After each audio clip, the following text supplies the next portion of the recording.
Can you put your muck boots on so we can go outside? I'm putting my boots. I'm putting my boots. I'm playing. Don't jump. Did it fall down? I got it. All right, so it's absolutely gorgeous outside today.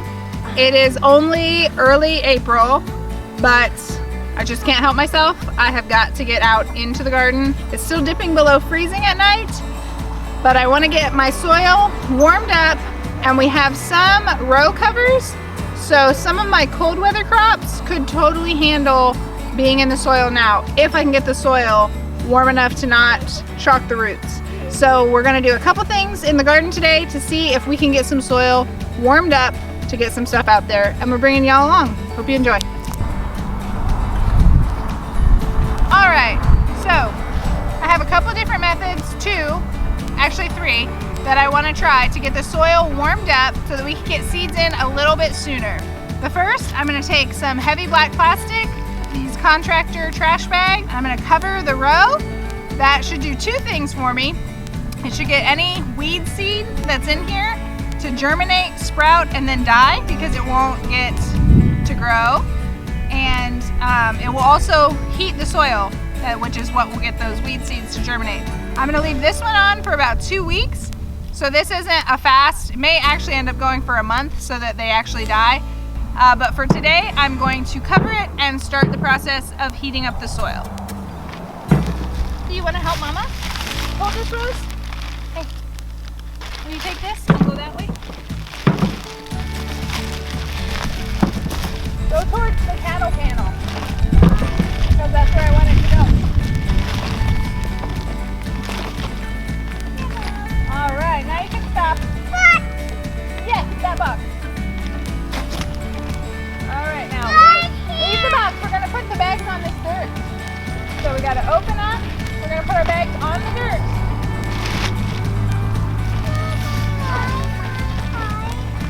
Huh?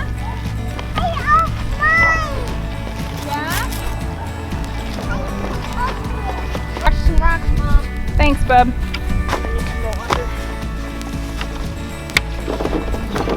Pretty handy wagon you got there.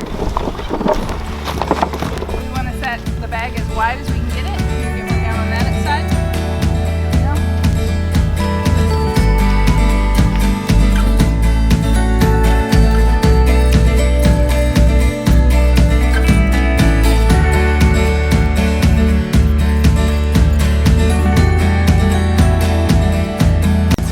This and you walk down there. So now we have to open up.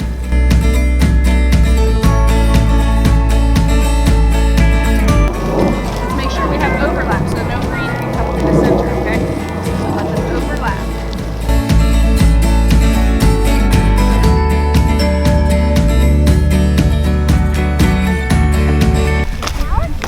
Yeah, and that's going to heat up the soil.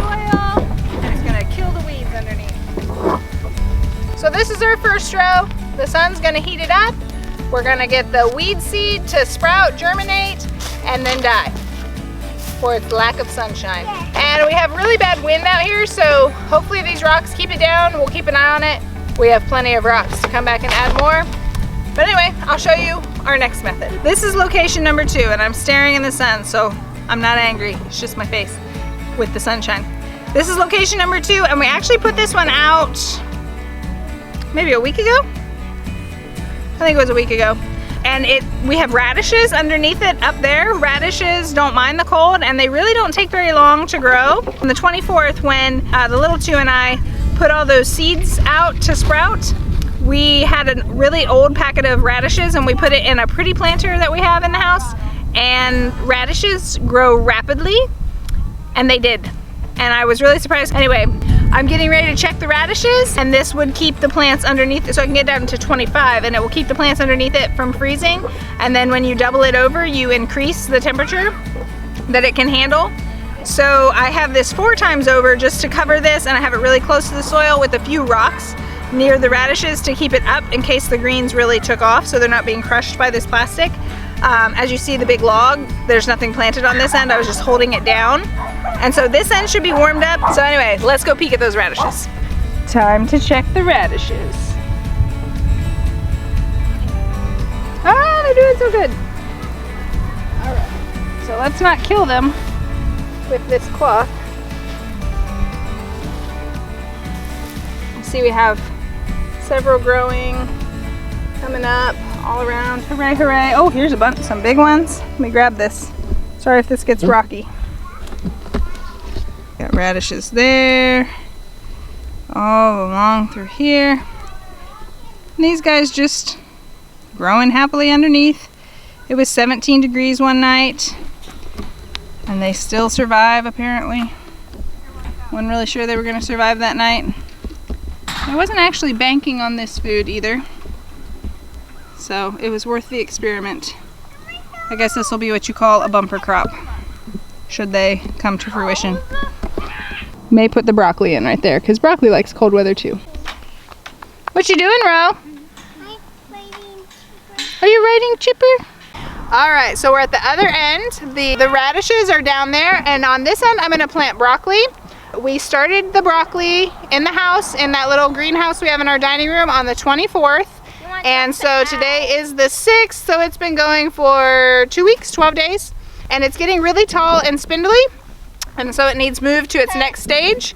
Some I'm going to put in planters and leave them in the greenhouse in the house, and some we're going to put out here just to see if it works, because if it does, then sweet, we have broccoli sooner. If it doesn't, I have so many starts, I'm not really out anything. So let me show you my starts. Ta-da, da-da-da-da-da-da-da. This end is broccoli. And so as you see, we have approximately 87. Not really. And so I'm gonna put 5 or 6 out here. These guys are purple beans and sugar pumpkins, pie pumpkins, and then summer squash. And some of these are gonna go in under the black tarp, but not today because the black tarp would kill it. So on to planting this broccoli.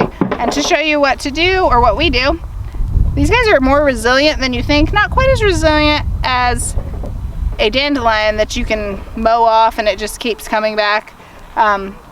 If you mow these off, they won't come back, but they're pretty resilient. At this stage, I can kind of feel some tension there as I'm wiggling him out, so I'm digging a little more. You want to see his lovely root. This lovely fellow's ready to go in the soil. And I'm going to bury him pretty deep because I can, and it just all the more to support you with, my dear, I guess. So I'm going to bury him pretty deep, just leave his little cotyledons, 2 beginner leaves above the soil, and hopefully he'll just keep rocking and growing there. I don't really know if you can see what I'm doing, but I'm going to plant a few more. Let me adjust my screen so you can. There you go. Probably can't see my head anymore, but that's okay. You can see the broccoli. So let's see, who's next? You're next. Wiggle him loose. Figure out where his little root's going down at. Lovely fellow he is. And broccoli don't want to be terribly close together because they're going to make a pretty decent sized plant. So here's these 2. Just about completely buried him. And I'm actually going to put a rock beside each guy so that the plant does not get killed by the polytunnel or whatever it's called. And I'll just probably put 6 out here today. That would actually be a lot of broccoli for us if we had 6. And then I replace them in a few weeks after they've done their best growth. Where'd I put you? Right there. And I happen to know this only comes like this far, so I'm not going to plant all the way over here. That would be nice, but in between these 2, I'm going to put him like in an alternating location so their roots don't get so close to each other. And it's also easier to pick when they're not perfectly lined up with each other.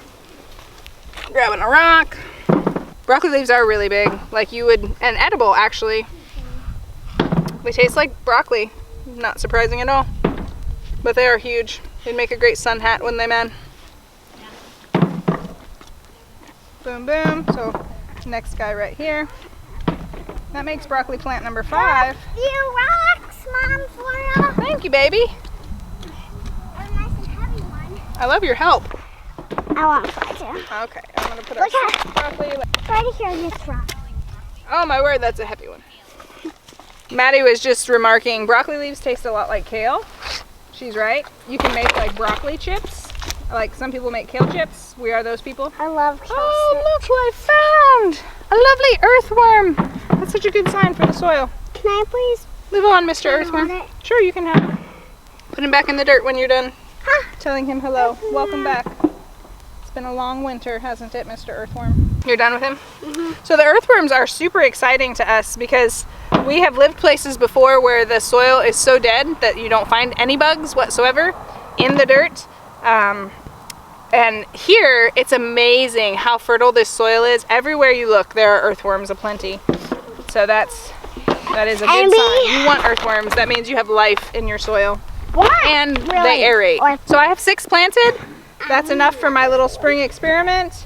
These guys are gonna grow up and we're gonna have chips made from the leaves, like Maddie was saying. We'll have broccoli itself. And you can even eat the stalk, but that's not our favorite part. We want to grow food is because we eat a lot, and if we don't grow anything, because if we grow anything, then we don't have to go to a grocery store a lot. We can just take plants from our garden, and we're like, Jolly well, please, we need some carrots. So then we just come out here and pick carrots. Amen. No. I believe that means all the people agree. Amen. Rocks are in there, Mom. I know, I want them there. They're marking. As you see, I have 4 thicknesses here. 1, 2, 3, 4. And the wind is not my friend at the moment. I wanted to go try to hold this part down. Thank you, but do not go where the broccoli might be, okay? So you only have 1. There's 1 underneath of it. Put a rock right here for us. Oh, that's a good thing. Thanks.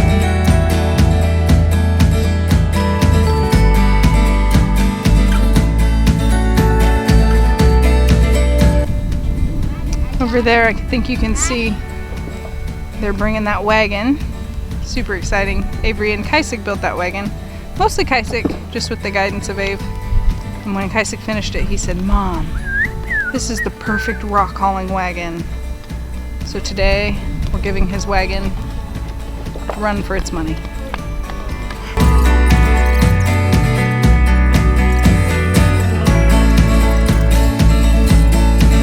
And here we are with method number 3.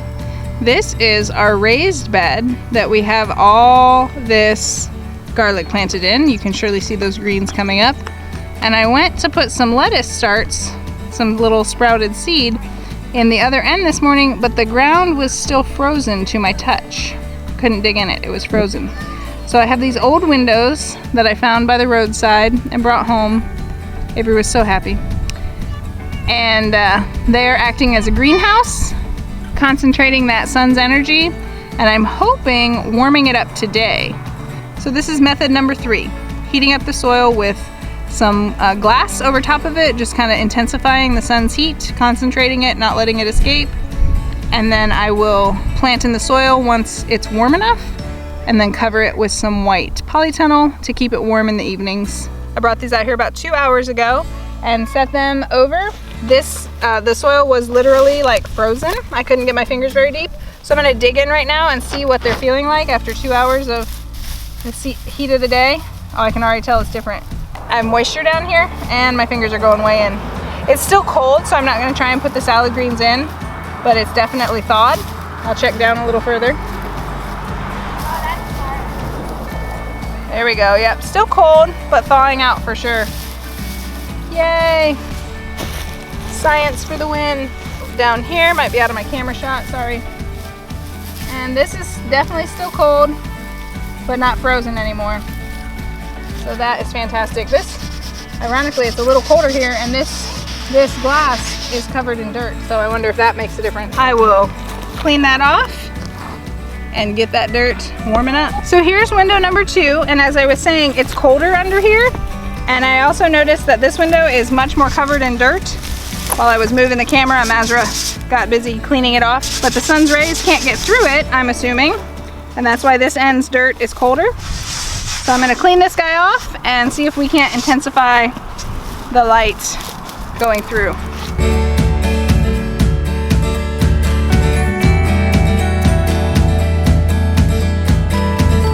for your help.